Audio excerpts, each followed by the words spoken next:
let's move into the Jets game. Yeah.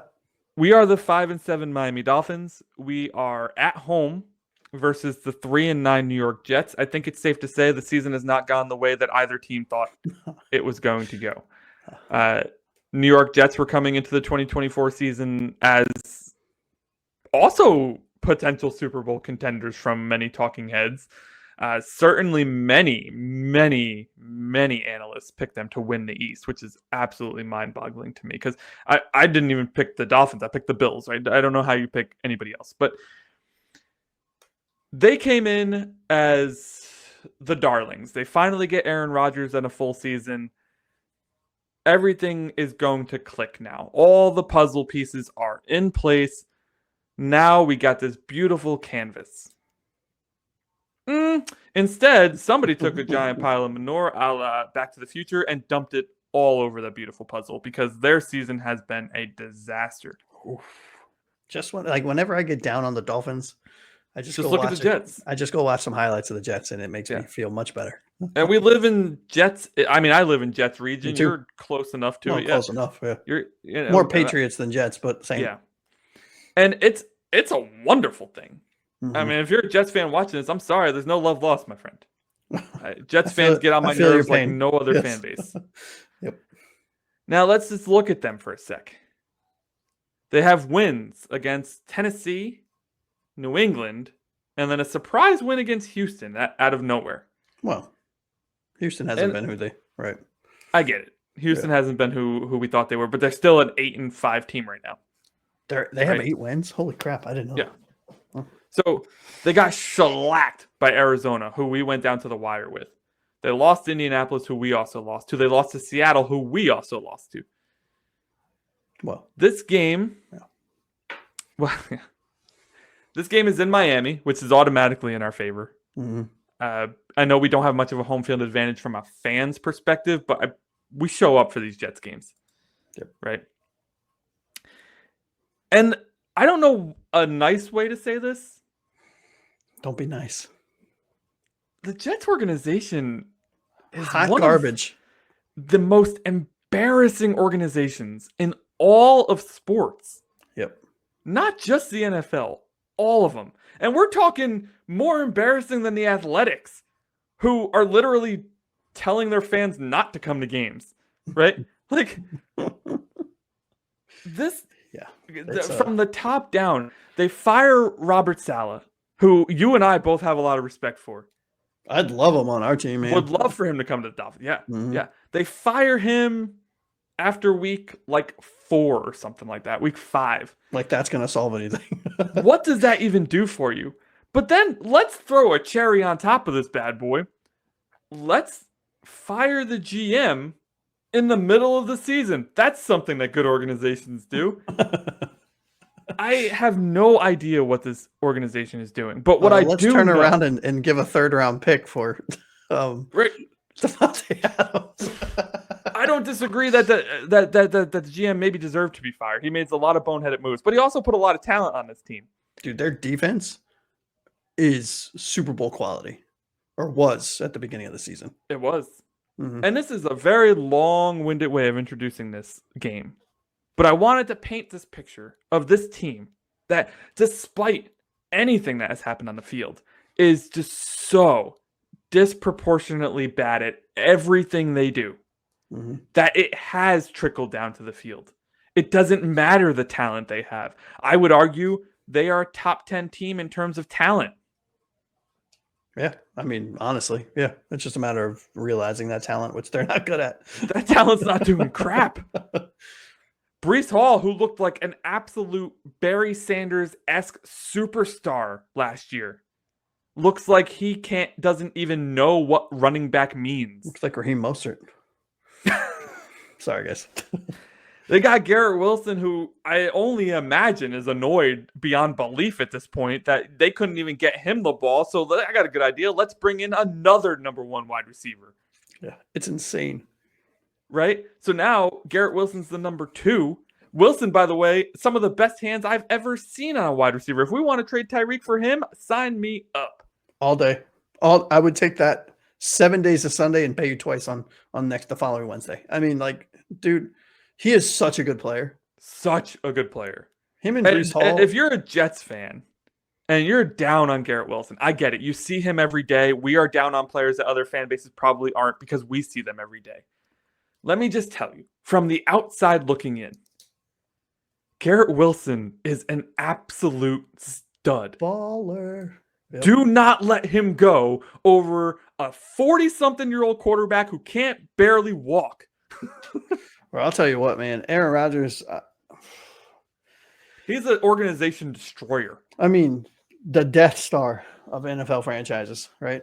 It's just... And I haven't even talked about their defensive talent.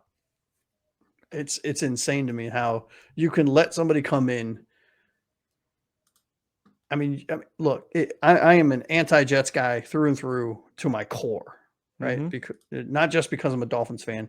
I just don't like Jets fans. I think they're obnoxious. No offense. The most obnoxious. Right? The most.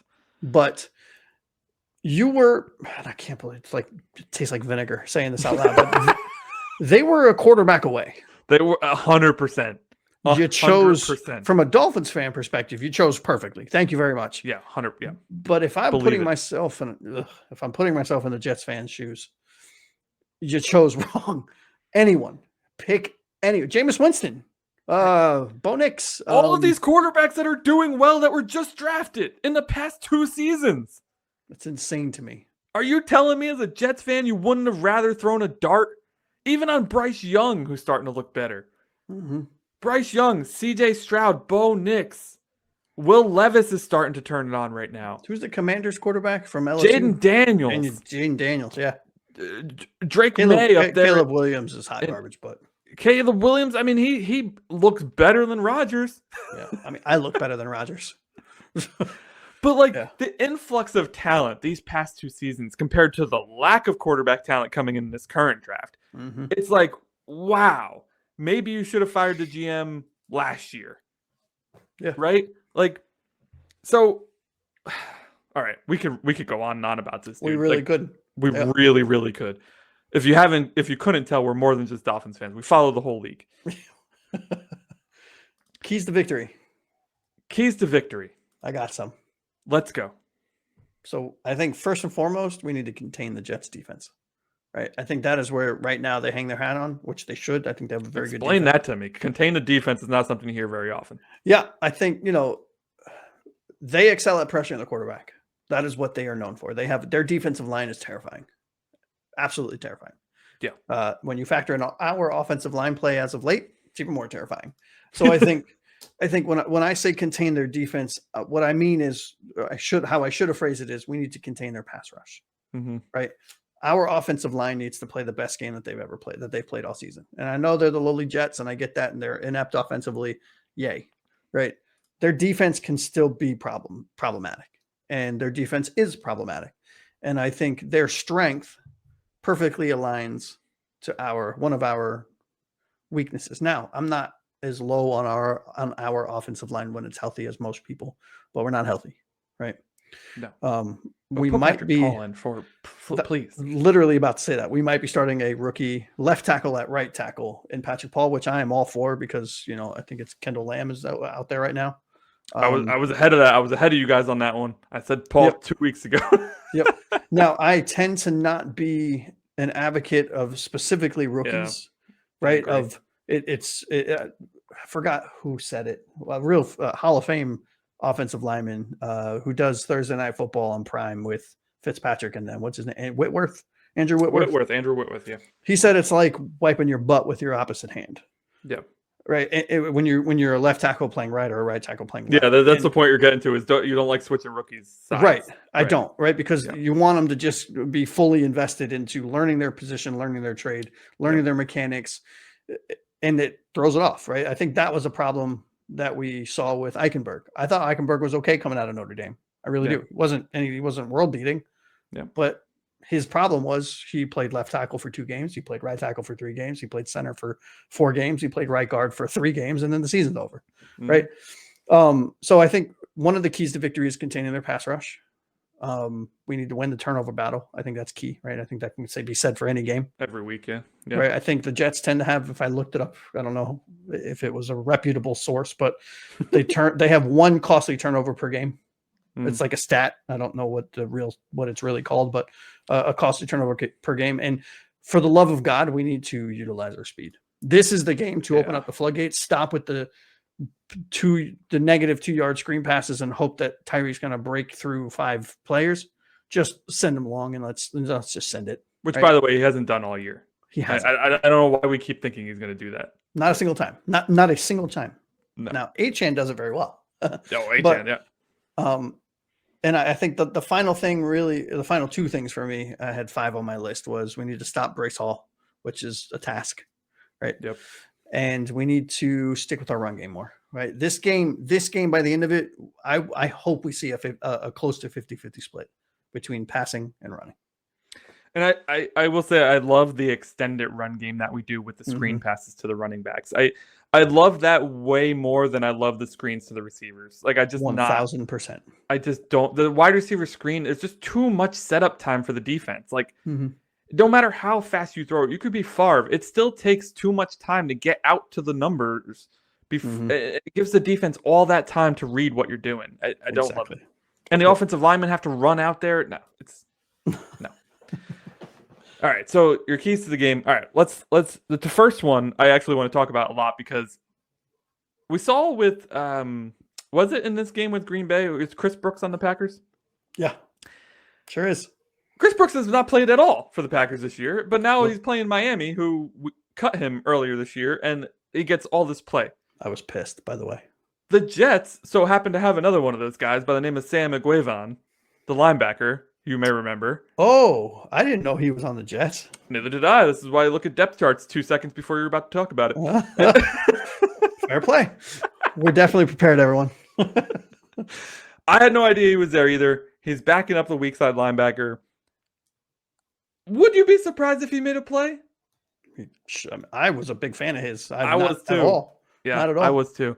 I wanted to keep him over Duke Riley. Thankfully, Duke has been playing well on special teams and hasn't touched defense. Listen, their defense in general, on paper, is one of the scariest things you'll ever read. Read it. Do you have it in front of you? I have it in front of me. Just quickly. It's last insane. Names. Yeah. Will McDonald, Javon Kinlaw, Quinnen Williams, Hassan Reddick, Jamian Sherwood, C.J. Mosley, Quincy Williams, Sauce Gardner, Chuck Clark, Jalen Williams, DJ Reed, Michael Carter. What? Sounds like a Pro Bowl team. How is this team let up more than a touchdown a game? It's incredible. So obviously they have a lot of talent that's not playing up to par. They lost their coach for this reason, more than likely. And in doing so, their defensive coordinator became their new interim coach. And now the defense is playing even worse because their defensive coordinator. Right. Yeah. So I completely agree with you, though. This is the time to take shots. Sauce Gardner is beatable deep, man. If he's shown any weakness, it's that you can get behind him by doing a little stutter, because he bites on those hard. He does. He hasn't learned that quite yet, and when he does, he's going to be terrifying. Yes, but we have a receiver who can stutter with the best of them. Get him out there. Yeah, exactly. You know?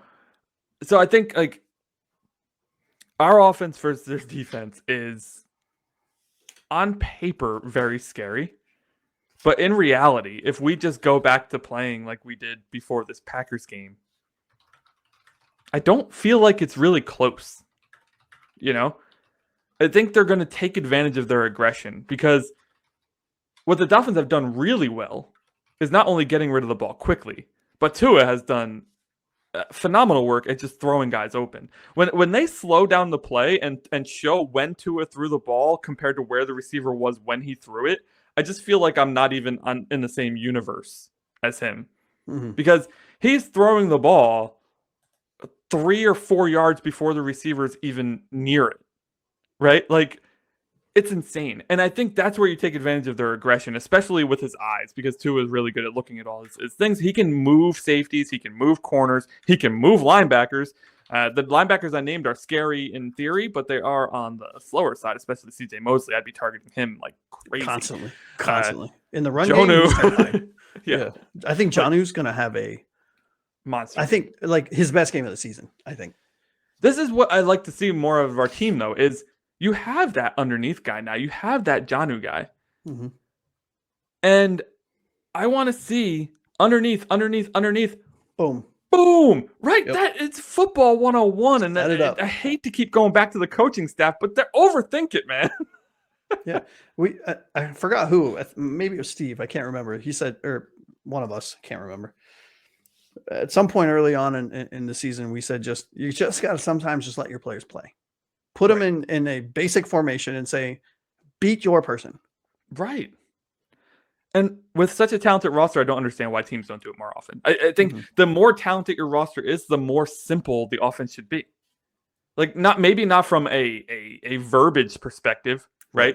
Right. But just from a X's and O's, you all are really good players. You all are really smart players. You know what to do here. Let's go do it. Right. Yeah. I mean, sometimes Execute I feel on like it. us fans, we forget these guys have been playing football since they were like this big, Before since they could hold the ball. Yeah. Little elves on a shelf, right? Yeah. And so, yes, there are intricacies, and yes, there are nuances. Yes, there are game plans. Yes, there are play structures and blah blah blah, et cetera, et cetera. Yeah, fine. We could have a whole show on. We could have a whole series of shows on that. Yeah. But at a certain point, to your point, go back to backyard football-esque and just set up the long play. That is all we used to do as kids. I've been playing football my whole life. Now I'm old and can't get out of bed without making some grunts. But when I was younger, I played a lot of soccer and I played a lot of football. And in every other sport that I've ever played, including those two, you set up the long ball. Yeah. Right. You do everything you do, running the ball, intermediate passes, shallow passes, screens, is to get the defense to clamp downwards so you can hit the long ball. And what I feel like our coaching staff lacks consistency with is recognizing that. Well, we're just going to keep doing it. Okay, well, now they're stopping it. How about you throw it deep because our players are wide open? Right. Like the screen's meant to one of two things: counter the blitz, keep the defense honest, right? But at a certain point, it goes from keeping the defense honest to giving them an easy stop every time because they're not threatened by the deep ball. Exactly. That is the perfect way to say that. Like, get it together, coach. And we have a quarterback that can hit. I mean, for all of the fans out there, and it disgusts me when I see this, Tua doesn't have an arm. Okay, he's not Josh Allen, but the dude can throw a deep ball very, very well. Very well, right? Yeah. And to your point about the intricacies, like the intricacies could be as small as just knowing when to run in front of a guy. And we have guys who can do that, right? It drives me crazy when I watch these receivers get the interception goes to the quarterback, but how many times have you watched it where that interception's on the receiver? Because he ran a slant behind the defender like an idiot, right? When very clearly you should be in front of that defender. Yep. And that's what we're talking about, the intricacies. And our receivers are not making that mistake. It's not happening. Nope. The only time they're doing that is on purpose because they know their speed is faster than the linebacker's reaction, right? Well, 100%. Yeah, and Tua is so pinpoint accurate with his balls that they can afford to do that. Yeah, right. His throws to Waddle, especially, like him and Waddle are just on the same brain length. It's unreal. Yeah. All right, Breece Hall is a beast. He's not playing like a beast lately. Enough said. But our run defense has been known to get gashed a time or two. So I think we did such a good job of stopping Josh Jacobs. Now I know Josh Jacobs scored a touchdown, but I mean, come on. The game plan was perfect. The reality is that their game plan was to counter our game plan, and theirs worked perfect too. But we stopped Josh Jacobs. For all intents and purposes, he had his worst game of the season. He did. We stopped him much more than he beat us. Right. But it just didn't matter when the coach didn't have the secondary, like the thing we were talking about before. We're like, okay, we're going to do this to counter them. What are they going to do to counter that? Like, they didn't think that far ahead. They stopped. Yeah, right. They went to the beach. Yeah. All right. A minute 40, man. I feel like we haven't talked enough about this Jets game, but I also feel like there's not that much to talk. You did a great job covering kind of, I think, the 5 keys to this game. I think Aaron Rodgers is going to be a factor. Of course, we haven't mentioned him enough, I don't believe. See, I disagree with you. I know you earlier on in the show you said he's a Dolphin killer, and he might have been in Green Bay. Yeah. I forgot what I saw it the other day. I don't know what Tua's record is against the Jets since he's been a quarterback. But very good. It's very good, right? and I just don't think Aaron Rodgers has it. I think too many ayahuasca trips in the offseason has really, and his seemingly I don't give a crap attitude. Just I don't know. I'm not a fan. And truthfully, the game I keep thinking about, we had a different defensive coordinator, right? We had a blitz. So Aaron does very well against the blitz. Very well. Right. When you've been in the league for 28 years. Yeah. Now, Josh Boyer's not our defensive coordinator anymore. I expect Anthony Weaver to know this and not come with the blitz-heavy package. So let's get into final scores. We did not collect final scores from the boys, so it'll just be you and I tonight. Oh, that's right. Shoot, I totally forgot to ask him. Yep. All good. What do you see this working out to? I mean, my score is a lot closer than I think the game will be, right? I think I have us winning 24-17, right? Could I see them only scoring 10 points? Sure. Right. But I think that with some of the injuries that we are dealing with, I think it is going to open up a lot of possibilities for them in the pass game and the run game. Right. Do I think we win this? Yes. Do I think the score is close? Yes. But I also think that if you watch the game, it'll be not as close as the score. No, I was a really long way because I couldn't think of that. How to say that probably. Yeah, I was trying to, filibuster, and I was failing miserably. So thank you. Yeah, I think this game will be not close at all, but the score will say, oh, it's a pretty close game. I'm gonna make up for being correct about the Dolphins losing last week and predicting them to lose last week, and I'm gonna go with subtle flex, by the way. I'm gonna go with it wasn't a hard flex to take. No. There's like only 2 people on NFL Network that chose us to win that game, and they were both fantasy analysts. So I'm gonna go with a blowout here. I think that we need a blowout here. I think hell yeah, that we are going to win this 38-13. Whoa. Can you please tell me why? I know we're getting at the 145 mark. We tend to give me something. That's great. I think it's 38-13 for a multitude of reasons. The number one reason on my mind is that they're angry. They did not prove the doubters wrong in Green Bay. They went in and they crumbled. They got their pants beat off by a better team. And now they're home against a Jets team that everybody hates, and they are mad. And I just think that McDaniels is going to want to pop the cork on this bad boy. I think that Tua is going to want to do that. I think that they are going to come out swinging. I would not be surprised if we see one of those signature one-play 75-yard touchdowns on the opening drive. That would be beautiful. Because I just we don't have Trent Sherfield anymore, so I'm not sure if that's a thing. Something in my soul says it, dude. Something in my soul says that they are going to take deep shots early because they have something to prove. Yeah, I'm not bold enough to make those kind of decisions on division games because they always, no matter how bad we were and how good the Patriots were, for example, we always played them close, and the same with the Jets. I agree, but I think that drives them even more. I think it drives them even more. I think that they're just think about you. You were a professional athlete. Think about a tough loss. All you want to do after a tough loss is get back on that field. Yeah, true. That's a fair point. I just think that they want to get back on that field and they want to whoop somebody's butt. And if it's a division rival in the New York Jets, even better. At home? Yeah. At home? It's a 1:00 game, right? At 1:00. Yeah. And nobody's talking about the advantage that the construction crew, when they built the stadium, we have a baked, quite literally, no pun intended, a baked in advantage with how the sun and the shade. Fans know. Great, it comes up if you go to like different channels and look at YouTube comments or channels that are talking about. It's so unfair. Right. Anytime a home field advantage comes up on a channel, the comments is just riddled with the Dolphins stadium is unfair.